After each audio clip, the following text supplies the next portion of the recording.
In the weeks before the 2020 presidential election, CNN was calling the Hunter Biden laptop story a manufactured scandal. The New York Times congratulated itself for not doing the story, calling it misinformation. National Public Radio said, "We don't waste our time on stories that are not really stories." The Atlantic magazine called it a right-wing media smear, and the newspaper that broke this story, the New York Post, had its Twitter account suspended. Now, suddenly, major news organizations have decided it's a story. Well, Brianna, this is a very real, very substantial investigation of potentially serious federal crimes. After also largely ignoring this story, the Washington Post now says the media faces a reckoning for suppressing accurate and relevant stories. So why are some in the media finally admitting that Hunter Biden's laptop exists? One theory is that indictments are coming. Just 3 weeks before the 2020 presidential election, the New York Post reported the discovery of an abandoned laptop belonging to Joe Biden's son Hunter. It was at a repair shop in Delaware. It contained hundreds of emails appearing to detail a multi-million-dollar influence peddling scheme by the Biden family. In one email, the big guy, believed to be a reference to Joe Biden, is mentioned as possibly getting a 10% cut on a deal with a Chinese energy firm. Other emails showed Hunter Biden introduced the then vice president to a Ukrainian energy executive, less than a year before Joe Biden pressured the Ukrainian government to fire a prosecutor who was investigating the company. An April 2015 email reads in part, "Dear Hunter, thank you for inviting me to D.C. and giving me an opportunity to meet your father and spend some time together."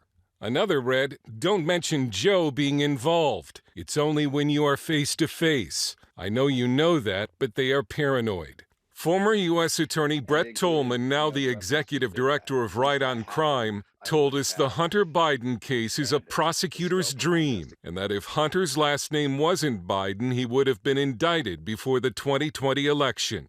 Almost any U.S. attorney that looks at this would be looking at this as a scheme and a conspiracy, which is a standalone federal crime. Tolman says he would have immediately executed search warrants on the financial records of the Biden family, including Joe and Jill Biden.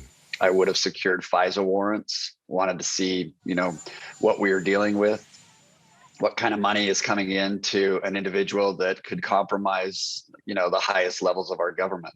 Joe and Hunter Biden have stated repeatedly that the then vice president had no involvement in his son's foreign business dealings.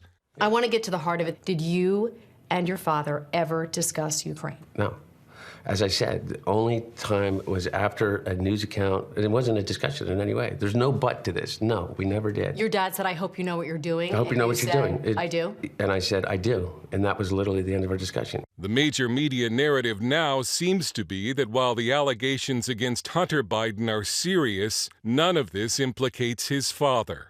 On ABC's This Week, White House Chief of Staff Ron Klain, to borrow a phrase, appeared to throw Hunter Biden under the bus. These are actions by Hunter and his brother. They're private matters. They don't involve the president, and they certainly are something that no one at the White House is involved in. Newsweek opinion editor Josh Hammer accuses some in the media and big tech of influencing the outcome of the 2020 election by spiking the story. All of this was transpiring, by the way, about 3 to 4 weeks, less than a month away from a monumental presidential election. So it seems like, to me, they're covering their butts on the one hand, while on the other hand, they're probably scared. And I think that they probably don't want Joe Biden to get impeached over this.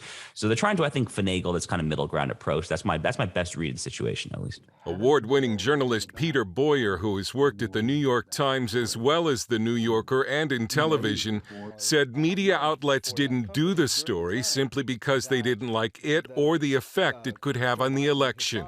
The excuse they used at the time was that they couldn't verify it, which is, of course, a load of hogwash.